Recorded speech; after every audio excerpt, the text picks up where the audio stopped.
Ian Carter, welcome to the Graph Podcast. Thank you very much for joining us today. Really appreciate you taking the time. We met 3-4 weeks ago. We had a couple of Guinness and we started to talk about lots of things about what you're focusing on at the moment in terms of some really interesting charity events that you're pulling together in it for the snooker world and your plans to kind of bring something to life, which is very exciting around the darts world with ex-famous players coming in and joining and stuff.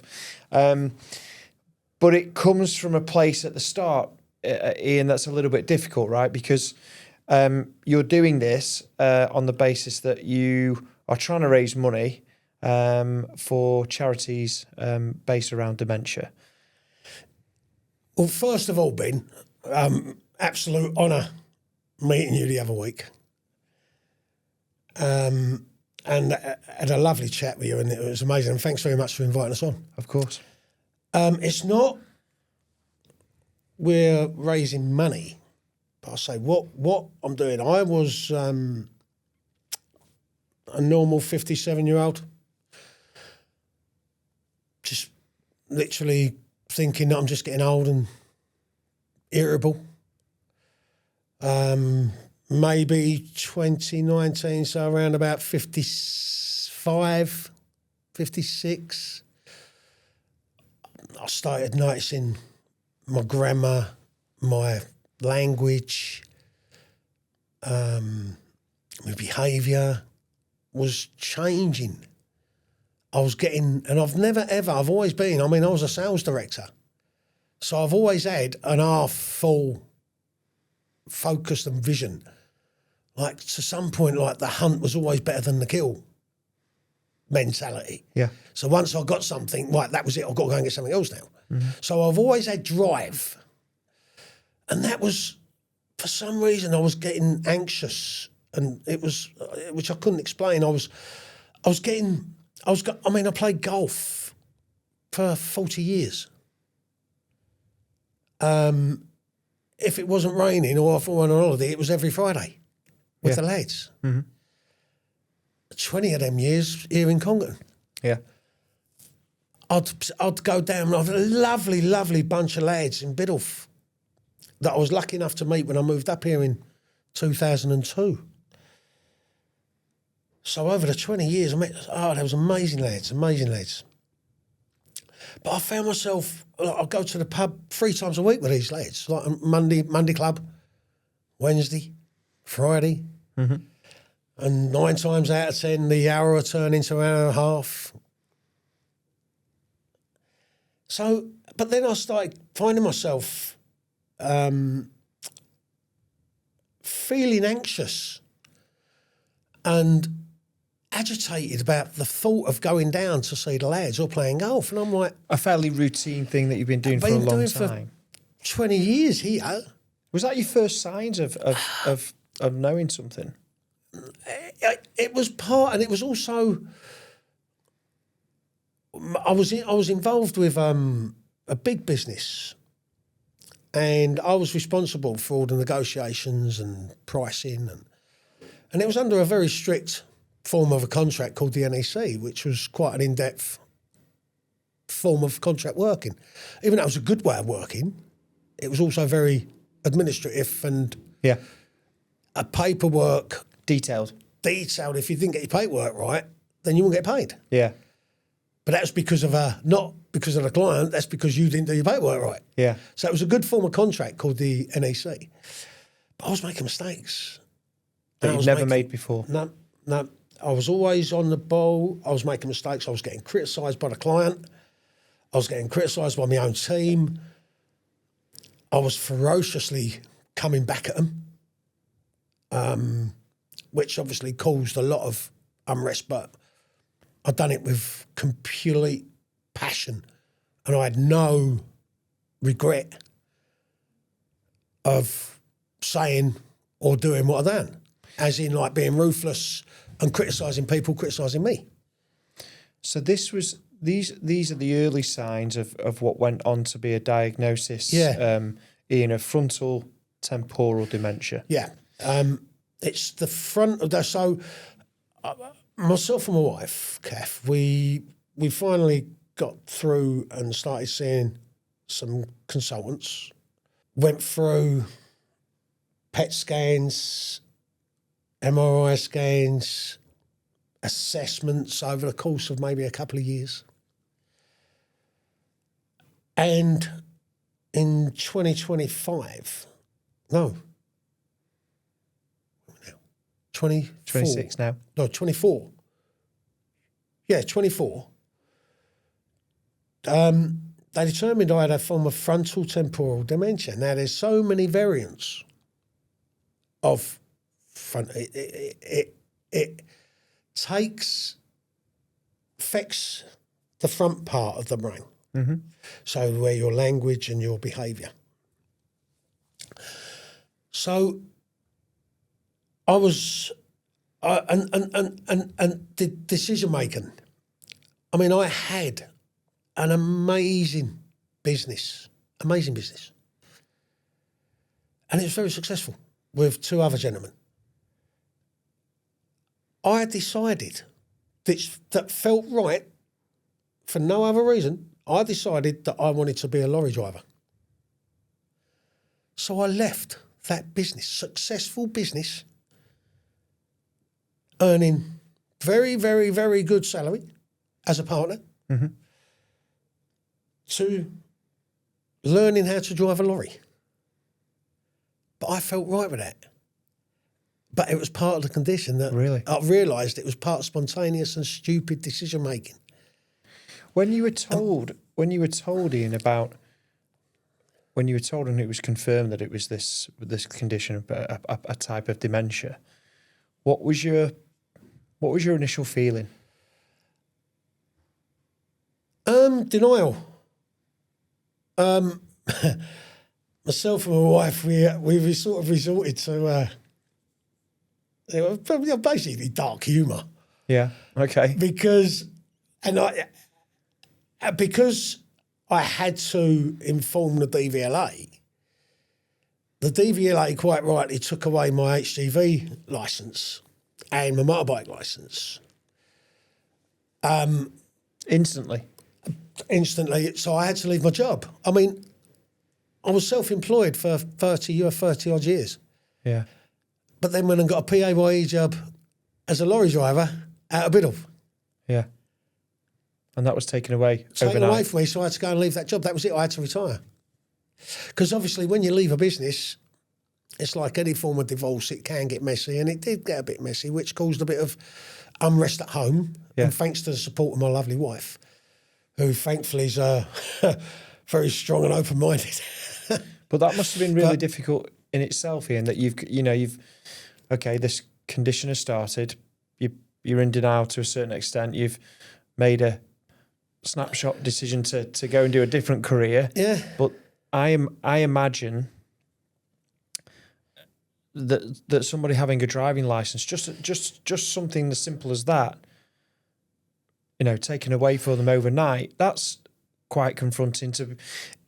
It caused a bit of unrest for a few weeks whilst we was waiting for the DVLA to make their decisions. Right. And thankfully, I kept my normal driving licence, which I've got to have another test next year. Because I think I get assessed yearly now. Okay. I think. Yeah. But thankfully, we kept the car licence, and me and my wife went, because all the envelopes came at once. Mm-hmm. Yeah, of course. Two said no, one said yes, and we're like, oh, the Lord. So that's it was quite a thumping life. Yeah. Yeah. That was in 2024 that you were told that. What you mentioned to me in our conversation last week, that there has been behavioural changes already that you've noticed. One of the things that you mentioned is about your great friends that you played golf with, and how regularly you would go to the pub with them. You mentioned that one of your behavioural changes is that you really don't like familiarity now. You don't like the things you've known for a long time. Well, like I said a bit earlier on, I would go 3 times a week to the pub and have a right. right like with the lads. Yeah. Like I said, lovely, lovely, lovely lads. But the more this went on, the more uncomfortable I was feeling. And the more uncomfortable I was feeling was the more agitated I was getting. So it came to a point where I stopped going to the pub. Mm-hmm. I stopped going golf. And you'd get the invites to go, but because I was so agitated that I didn't want to be there, amongst the familiarity of things, I love being around strangers like here. Yeah, you said you like new things. I am so comfortable here. Yeah. It's completely the opposite to what I used to be. And I mean, I don't feel any anxiety sitting here. It's the first time I've ever done anything like this, but I haven't got one bit of, I'm just 100% relaxed. Mm. But if you said to me, "Right, you're going down or not?" I'd get agitated. Did the doctors tell you that would be part of it? No. It just basically, they said it could be part. That's how, because FTD is, it doesn't kill, it's not the condition that kills you. It's a condition that changes you. And that's how I think they've come to it's like tomorrow. I'm going to, I've got a consultant at Salford Brain Hospital. And I'm going for a procedure tomorrow that's going to rule out Alzheimer's. Just to get rid of, because there's a possibility I could have early onset Alzheimer's. Okay. But they're going to rule it out tomorrow with that lumbar puncture procedure, which I was very pleased to be told, due to modern medicine and techniques, tomorrow I'm going to the hospital in the morning and I've been told they've been doing it via a normal blood test. Yeah, you're a guinea pig tomorrow, aren't you? This is pioneering medicine. Well, I'm sure many thousands have gone before me. Because it's normally done by a spinal... By a spinal tap, which is a lumbar puncture, which I haven't had one done, but I'm pretty sure it's not a very pleasant experience. I've heard mixed reviews, yeah. Mixed reviews. Yeah. But that is really a behavioural thing that you've noticed a change in yourself since being diagnosed. I used to be a very, very, very outgoing person. Now, I could stay indoors on my own for, wouldn't matter, days, hours. I mean, I only go out basically when Kath, my wife, says we're going out. Yeah. And then I get, if I'm going out with people that I don't know, other than my wife, I'm pretty okay for a couple of hours. Then I'll start getting agitated and I need to start going off. But she says we're going out with people that we know, I'm agitated all the time. What is the prognosis of the condition, Ian? What do you mean? As in, you mentioned when we spoke about how the condition's going to develop. What does it look like going forward? Do doctors give you a sense of this is what we can help with, this is what we can't help with? Yeah, I'm on. I used to use alcohol because of what happened as quite just to take the edge of what's going on, and that got to quite a silly thing. But the consultants now have put me on this medication that's sort of taken away the edge because the medication's given me that new edge. Makes sense? Yeah. So it's sort of replaced the alcohol, so I'm not drinking that much anymore. Okay. But I think the consultants are very cautious in what they say, is it? They say it's a deterioration. You'll get worse. You'll struggle with speech, which I'm starting to a little bit. Sometimes I stop and just can't think, and it just happens. Then, I mean, my reading, I wouldn't say I was a prolific reader, but I started a 500-page book about 18 months ago, and I'm not even halfway through. Because I just can't take it. I don't know what I'm reading. Like, I'm there, but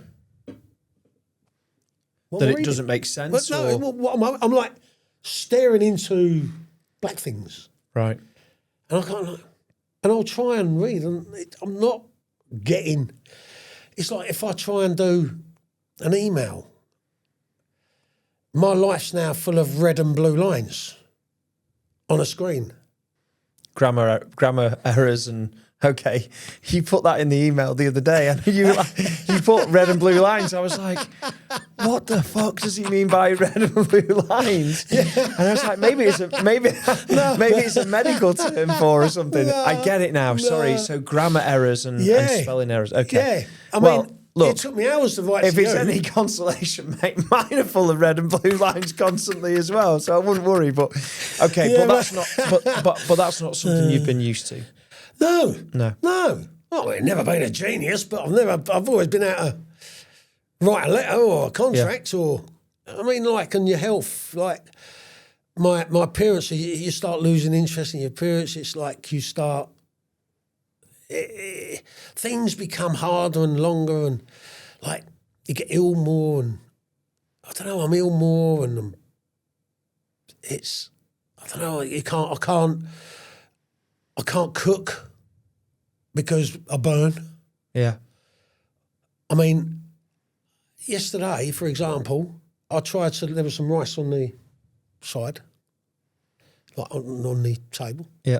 So, do you know when you pull your hand? I've gone to the bin. I've got prompts. My wife has been very good. She's helped me with like spreadsheets. That I've like bullet points that I sort of guide my life by over now, really. How's your wife taking it, Ian? Thing is, my wife, she's an amazing person. She's a very, very, very strong individual. Very difficult to read. Even though we've been together 30 years, she's very clever at focusing and blanking. Have you had hard conversations though? Well, like I said, I think the only hard conversations we've had was when we had to do all the power of attorneys, Yeah. all the legal stuff that we've all had to do. But the rest of it is dark humour. Yeah. And I think that's the way that we've dealt with it. Okay. I mean, only just this morning I got my voice back. And I went, hey, there we go, babe. Look at that. Yay, happy Christmas. Got my voice back. She went, oh, shit. But in a jestful way. Yeah. Do you know what I mean? And she's been supporting everything I do. Oh, don't get me wrong. I can imagine I'm pissing her off no end. And I mean, I reckon I'm pushing her to maybe even her limits sometimes. But she don't show it. Yeah. She don't show it. But I'm in therapy. I had therapy. And part of that therapy is no matter who you push away, you've got to make an effort with. And it's because my wife's giving me so much that I've got to give her a little bit back. Just to keep, because the minute I stop giving her back, could be the time. Because how do you care for someone who don't care? Yeah. So it's that point that my wife's got to deal with. You've chosen at this point, as we record this, Ian, that you've got children. They don't know at the moment. I'm planting little nuggets every now and again about being stupid, clumsy, forgetful, thick. in random areas. But we made the decision not to tell any of the kids because of Daniel's, my eldest. He's going through his GCSEs, and I didn't want it to be, with me and my wife, didn't want it to be a distraction, didn't want it to be. Because even though it's a form of dementia, no matter how you say the word dementia, it triggers an overactive imagination. No matter who you are, because you don't know and you haven't got knowledge. You don't understand. And it's not until you're involved in unfortunately, you get wrapped up into this world that you start to understand. Because at the end of the day, normal life, why would you want to understand? You got plenty of going on in your life, haven't you? So we didn't want to put in a position where we could have distracted him heavily. And now my little girl, she's 13, she'll have enough time to adjust because we'll explain to her properly what I've got, scientifically, not scientifically, medically, and explain to her that the word dementia, because it's got the word dementia in, doesn't mean to say it's going to have the same results of the killing point. But basically what I've got usually triggers pneumonia or a stroke. That's how you end up. 9 times out of 10, that's how you end up sort of concluding your book of life, shall we say. Yeah. So you're so saving it's not that actually for now. the brain. Yeah. It's not actually the condition that kills you. It's the knock-on effect. The knock-on effect that it has. Yeah. And you become isolated. You don't want people. You don't want to be around people. So you're saving that news quite rightly until there's less distractions for your kids. Yeah. Well, we think we're doing the right thing, and we're the ones that matter, see. So, yeah. I mean, I got told we're doing it wrong. I say, right. But I'm being told by people that haven't got it. Yeah. Why am I going to listen to you? Well, I've been a volunteer for 20 years. Oh, that must make you right then. Do you know what I mean? Yeah. No, we're doing it for us. We're the ones in the shoes. We're the ones that got to make the call. Are you concerned about that conversation? With my kids? Your kids? No, because we're going to explain it the way it should be explained. And we're going to explain it where it's shut down the overactive imagination or any potential overactive imagination. So when it does go out in the big wide world, their friends go, oh, your dad's got this. Just go, yeah. But you know the truth. Yeah. You don't need to explain to them what your dad's got. But you need to know. You know, and that's all that matters. In the emails that we had back and forward, you I mean, in the short time we've known each other, you're a really positive person and have been, moving forward, move things forward and enjoy every day, which I kind of try and live a mantra myself. Some people don't know how to do that, though, do they? No, well, it's like they don't know how to do it or they don't want to do it. It's funny, Ian, that one of the people that's on the podcast is a guy called David Smith. He's an MBE. He's the first Nike-sponsored paraplegic athlete. Fantastic. And I interviewed him in January, and sadly he's gone into palliative care now. Oh, that's a shame. But, I mean, his outlook on life is exactly that. He's written a book called Be Where Your Feet Are. Oh, that when this comes out, it will already be out. I'll get audio. Yeah, I get the audio, but yeah, exactly. But it's living that day for every moment, and you strike me as that. And you started an organisation. We don't call it charity, but you started an organisation called No Tier Snooker. That's right. Yeah. And one of the things you wrote in your email was, because I wasn't ready to go to groups with triangle cucumber sandwiches and sit there all day doing nothing, which made me chuckle about it. Well, I mean, I got diagnosed, and you go through a few months of, I mean, regardless of how light-hearted I'm putting it, and you do go into the trenches, and I've never. Well, I don't think I have. I don't think I've ever suffered from depression. But I weren't feeling good. So I can imagine I was in a form of depression for a few months in the trenches. Mm-hmm.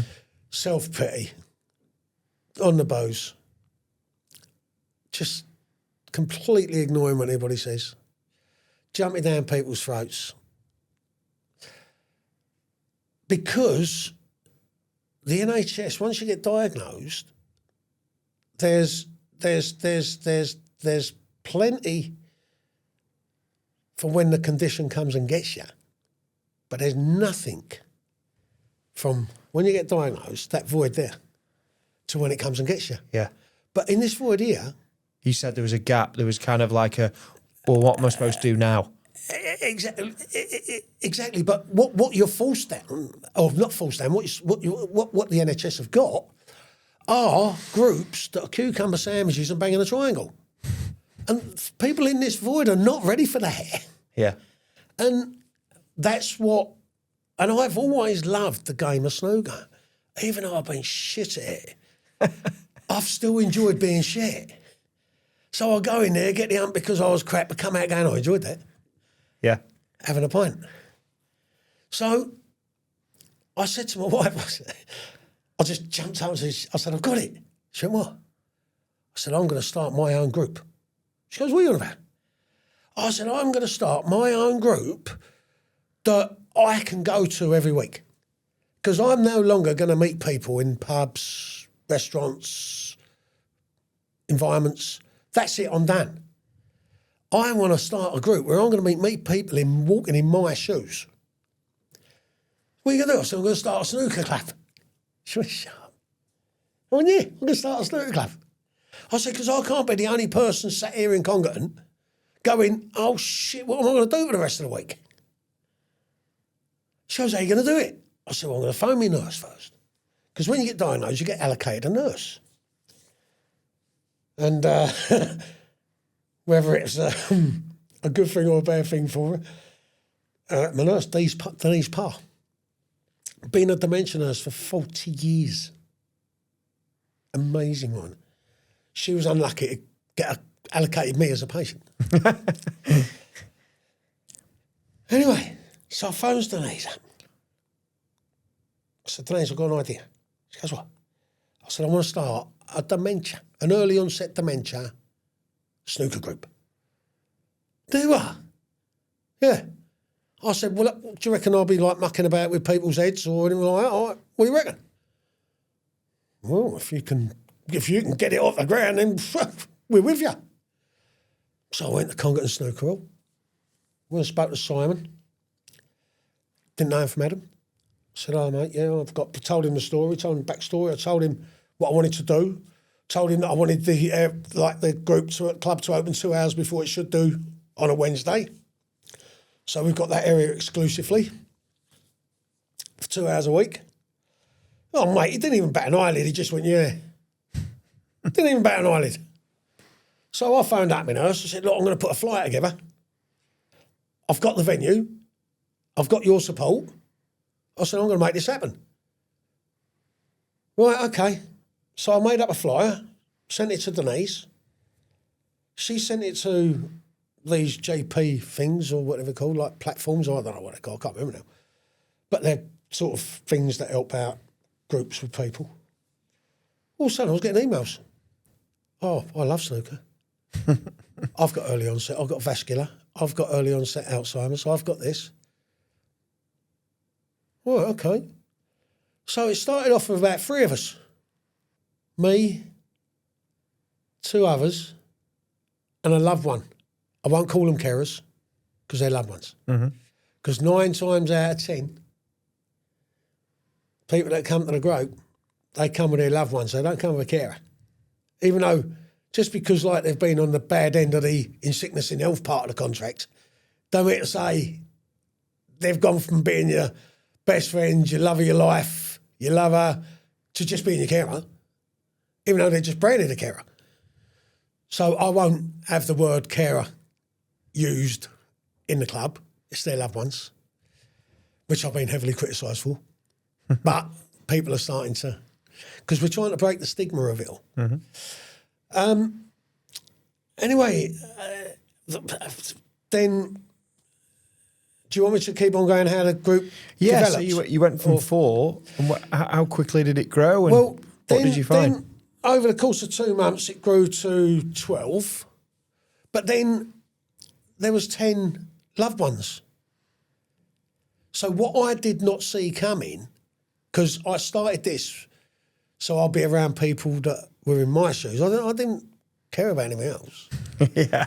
I was playing with snooker with people I've just met that I know are walking in my shoes, that I know that this is my area, this is my space. Who were all these lot? Yeah, Coming in on it. Well, they're the right ones. Yeah. Well, it's turned out that they've created their own group. The loved ones Within at the it, Tier yeah. Snooker Club. So some of the members actually called them swags. Snooker Wives and Girlfriends. And it's brilliant. Yeah. And they now feed off of each other. But isn't that wonderful though, Ian? Yeah, but it was. I didn't see that coming. No, but I didn't plan that. They're the big things though, aren't they? You don't realise how much impact this has on so but I didn't many wake people. up going, I'm going to help people. I woke up going, I need to help myself. Yeah. And because I've helped myself, the secondary part of helping myself, I didn't realise would be so massive. Well, Or have such an impact. Well, when you say massive and have such an impact, this group that you've created has then gone on to building something that is monumental, actually, in the sport of snooker. Yeah. I'll let you explain it in more detail, but through this group and contacts that you've made and so on, you have managed to get in touch with, over time, Dennis Taylor and Steve Davis. That for those people who don't listen, that for those people listening who don't know anything about snooker, once played a grand final, right? That was the most watched single game of sport for ITV history. Well, it was the most watched frame of snooker. It was with the BBC, sorry. Oh, was it? Yep. And it was 1985. Steve Davis at the time was a multiple world champion. Dennis Taylor was in pursuit of his first world title. Dennis Taylor, halfway through the match, went so far behind, and so some of the stories go, like the VIPs and the corporates were getting the ump because it was going to be over so quick. Yeah. But Dennis managed to pull it back to that literally brought a nation to its knees, to a standstill. Yeah. Over 18.5 million people watched that frame of snooker that Dennis Taylor won. Which, to give people context, the last FA Cup, as an example, was watched by just shy of 9 million people. Yeah, Half. but remember, Sam,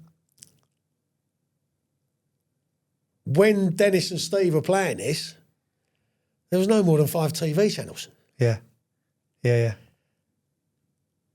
So But there still- weren't the media coverage, or there weren't that exposure or anything, or the power of media than there is today.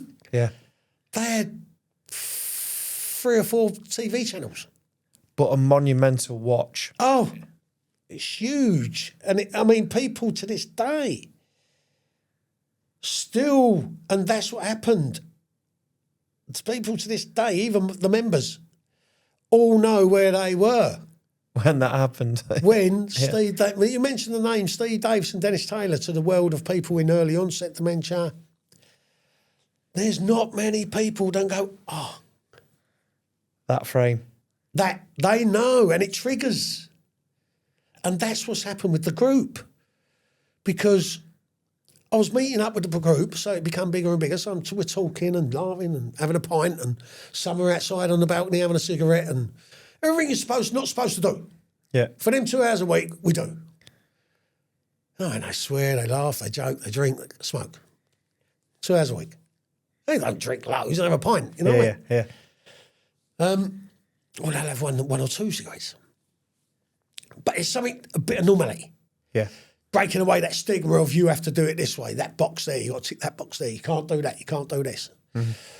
So, and then we were just talking about snooker and people, and everybody was always talking about Steve and Dennis. So I thought to myself, do you know what, I wonder if I could get Dennis Taylor or Steve Davis to come and do an exhibition at Congleton Town Hall for the members. And like sell tickets, and hopefully the community would buy tickets to pay for the cost of putting the event on. So I went on to these normal searches and ridiculous money. I'm like, oh no. So I wrote to Matchroom, Barry Earn. And Matchroom, literally within a day, came back to me, not Barry Earn, but someone at Matchroom, signposted me to the Bristol World Professional Snooker Billiards Association head offices. So I sent them an email saying, like, I've been guided your way. Any chance you can help? Want some old players like Dennis, Steve? And they wrote back to me saying, look, it's fantastic, but we won't give you their numbers. We will give you them your number. And if they're interested in getting involved, they'll get back to you. Oh, I can't speak further than that. Within half a day, Ken Doherty got back to me, email. Wow. Jimmy White phoned me, wanting to get on. Wow. And then a gentleman called Chris Lovell phoned me. So I started speaking to Chris. And he said, like, I can get you Dennis. I went, well, that's perfect. And it was very, very reasonable as well. I mean, Dennis and Chris, they really did make sure it was low levels of cost. Mm-hmm. Obviously, expect to pay some sort of money because I don't expect to not get something for nothing. But these professionals have earned the right to come and charge for their time. Yeah. I don't look to get something for nothing because they've earned the right. Mm-hmm. But just bring the fees down a little, Tate. You know what I mean? Make a little instead of a lot sort of thing. And then, long story short, Dennis agreed to come and do an exhibition for us last June. So we sold something like 100 tickets. All the members came in first because they get really freaked out, including myself. When there's lots of people, you sort of getting a little bit sort of jumpy. So I've done an hour with the members and Dennis first, and then the people, the ticket holders, brought together. All the members go free, you see. Whenever we do an event, the members of the snooker club go free of charge, they don't pay. Mm-hmm. So they'll go, everybody goes free. It's one member and one carer, loved one. Or if they do need to bring a carer, they can bring a carer. But they get 2 tickets. Okay. And then all of a sudden there was like maybe 70 people outside in the bar watching through the things, and there was my members there. Dennis was amazing. Then all my members went home, and then the rest of the public came in, done an amazing show, which is on YouTube. Am I allowed to say that's on YouTube? Yeah, of course. It's on YouTube, No Tier Snooker YouTube, which, am I allowed to say names? Absolutely. Company names? Yeah. Which Chris Hamriding filmed for us. Brilliant. Yeah. And Chris is it's just keeps on continuing to support us. He filmed but I'll get on to that. Then all of a sudden we're like, hold on, it's like people asking about websites. How do I get hold of you? What do I do? I'm like, well, I ain't got one. So Denise Parr, my nurse, knew someone who had retired, but was a genius. And I think Dar knows him. Mm-hmm. And they come up to me and said, look, we'll set up your emails for you. Hey, thank you. Tell you what, we'll set up a website for you. Wow, thank you.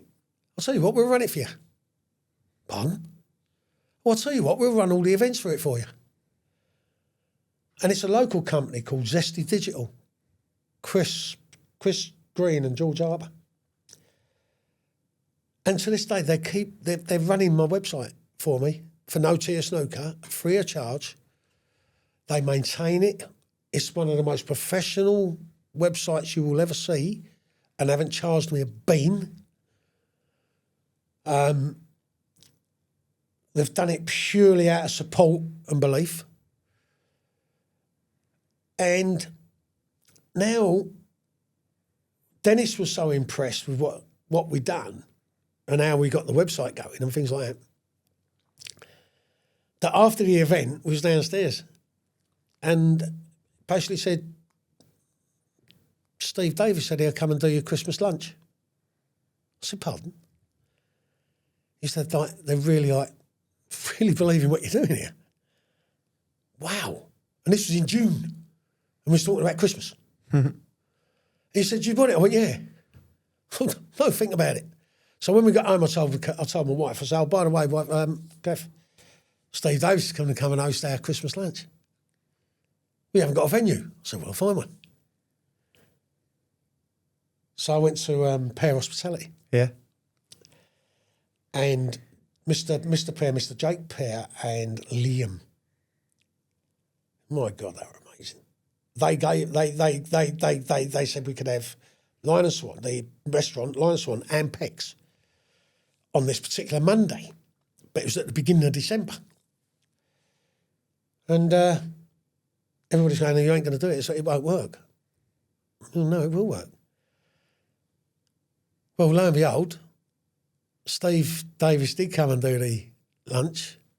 The event sold out 6 weeks before the date, and we was lucky enough, myself and Kath, we was invited to the UK Open in York as personal guests, and we was lucky enough to have the full, literally meet all the, at one stage I think we had something like 5 world champions sat round us in the players' room.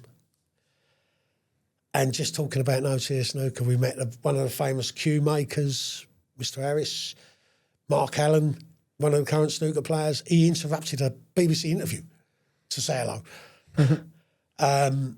Then Steve came and done the Christmas, and already a lovely gentleman, he's another world champion we met on the day, Mr. John Parrott. He's coming to host this year's Christmas. Fantastic. Event already booked. But you've got something a bit even more special than that, right? That's going to be coming to Congleton Town Hall in June. Tell us about that. Tell us what you've managed to pull off. Well, we was talking about that 1985 final. I think it was either last year. But it was the 40th anniversary. So Steve and Dennis at the Crucible done an exhibition to celebrate the 40th year. And I think it was that was the last time they was going to do it. So when we was at the UK National, they both agreed to do it one more time for me here at Congleton. So we've got Steve and Dennis coming here on the 14th of June at Congleton Town Hall. We've got a lovely gentleman who's come through Chris Lovell called Lee James. He's kindly going to come and build the snooker table, and we're going to turn the Town Hall into the Crucible. We've got a major TV ref coming called Ben Williams. He's going to be doing the reffing. We've got one of the top head coaches, like the coaches in the world, Chris Lovell. He's going to be like the compere.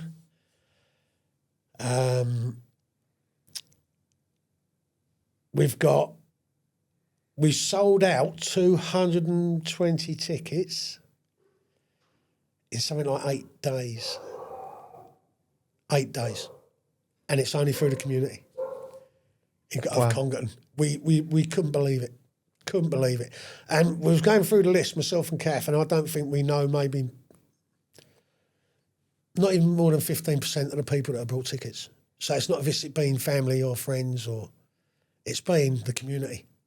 Congratulations. And we just couldn't. It was quite overwhelming. Yeah.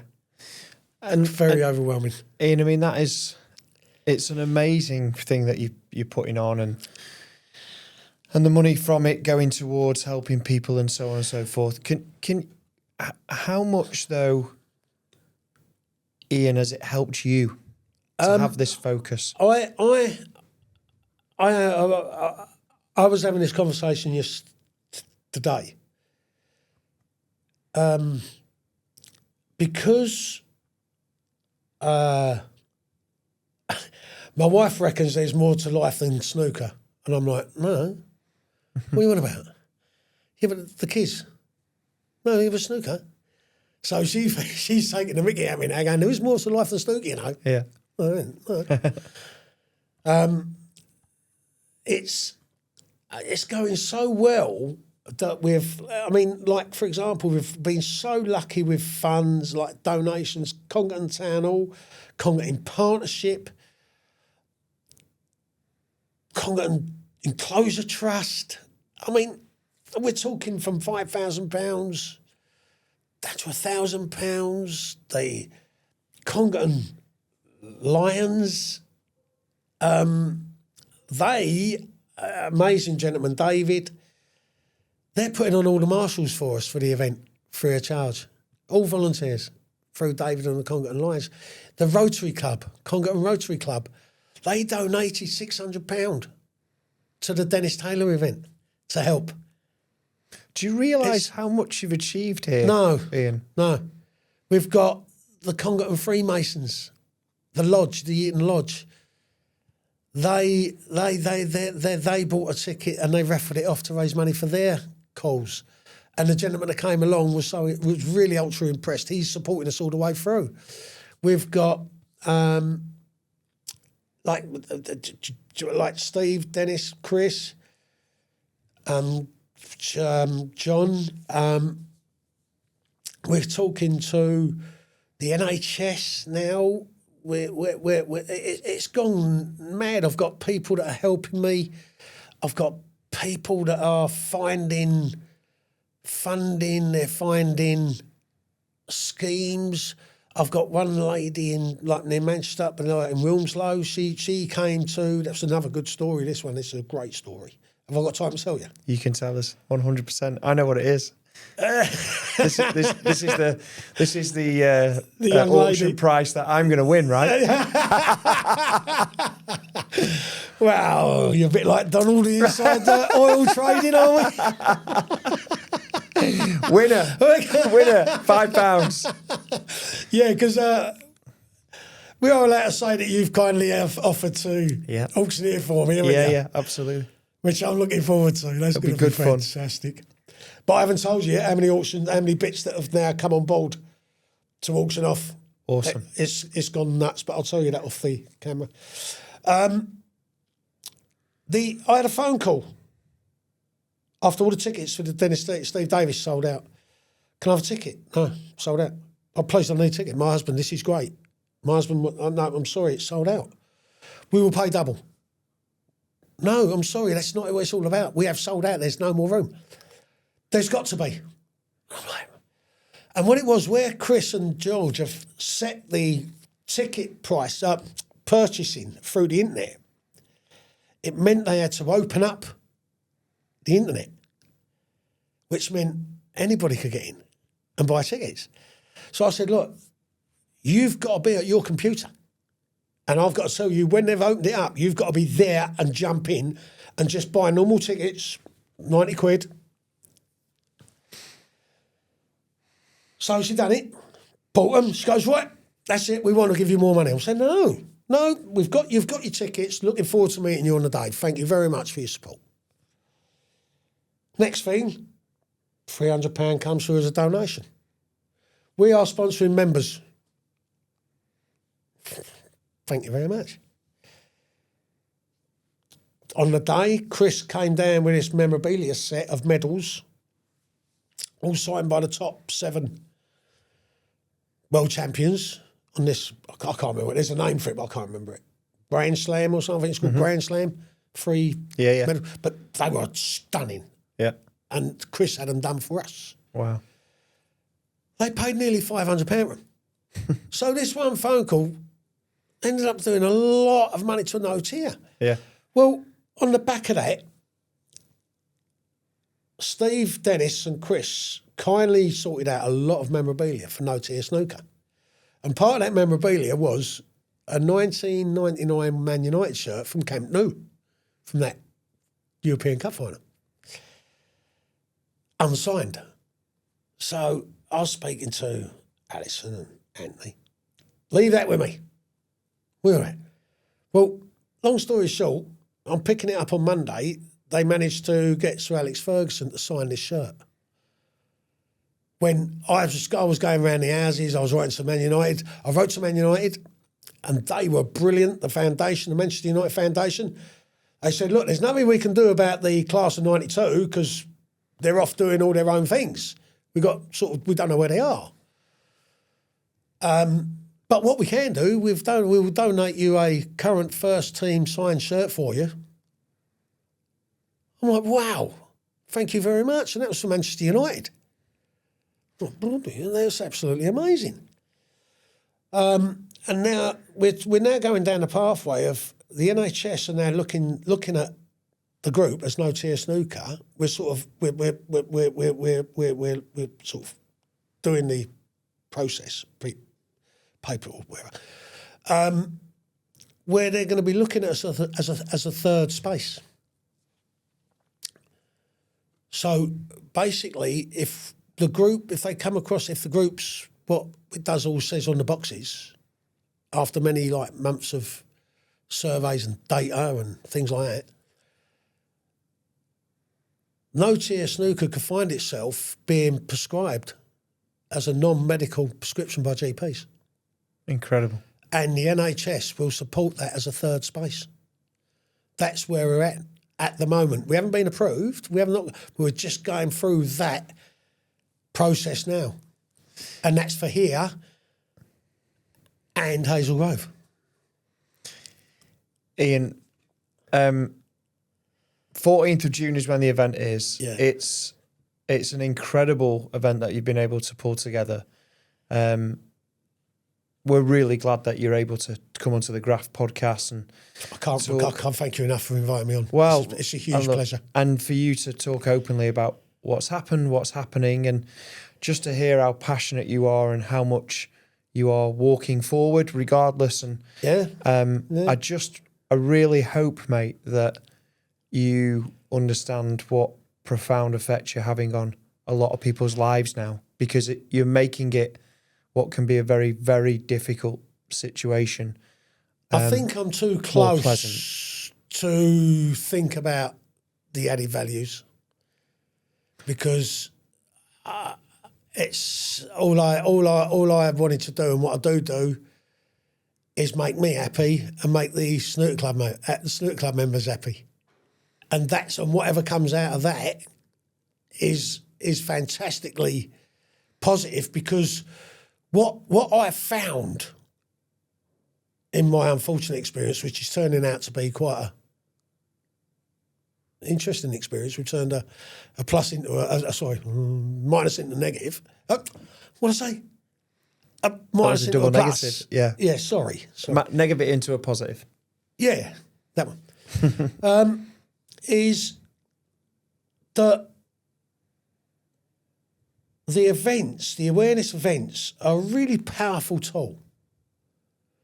It's okay throwing out the stuff on platforms and media, but it's a swipe and forget because something else has happened. But at the events, they seem to be, they're really powerful, because what you do, you get to inform people that the most powerful tool on helping someone, whether it be a loved one, whether it be a friend, whether it be relative, whatever, is understanding. It's the most powerful tool. Not love and a cuddle and lip service. It's understanding. That is the most powerful tool for anybody that's been unfortunate enough to be diagnosed. And if we can just show a small amount of people that just have a look into the early onset conditions. Look into people when they get diagnosed. Don't just try and understand the condition, because once you understand it, you will be their strongest support mechanism. So it's understanding is the most powerfulest tool, and it's the most powerfulest medicine which I think, in dealing with a diagnosis of early onset, because people don't understand. And that's what alienates you as an individual as well, because you don't know how to tell people. But if they already understand, it's after about one. Ian, I think you're doing an amazing job. I'm so glad to have met you a couple of weeks ago, mate. I did come with a caveat. I did warn you. No, not at all. Listen. I like I say, you might not realise it, mate, but I know for a fact from the multiple people that are feeling the benefit, are excited about this event, going along to your snooker club, it's made a difference in people's lives, mate, and that's not many people do that. Most importantly, mine. Well, look, but that's from a selfish point of view. Well, that's great, because it could go the other way, can't it? In terms of people can sit and do nothing, but you've taken the opportunity to find a passion, helping people. But I had to dig deep. I had to dig deep. There was times there in that trench that if I stayed there, I wouldn't be in a good place now. Yeah. And likelihood I would be lonely as well. Yeah. Because, like I said earlier, how do you care for someone who don't care? Yeah. Any human being would break that threshold. Yeah. So, so it's done me the world of good. It's done my family the world of good. It's done my marriage the world of good, I think. Good. Because even that's still demanding on Cat. It's still a focus that's we've got, and then I'll keep going until I can't. Because at some point I'm going to have to leave my own club. Yeah. But hopefully there'll be people running it down the road. Ian, thanks for coming along to the Graph podcast today. It's a pleasure to meet you. We wish you all the very best with what you're doing with the snooker club, health-wise, obviously, and we're very, very proud to help out on the day to try and get as many people to offer to buy in the raffle and so on. I mean, the United tops are already sold, which is good news. Not bad for us anyway.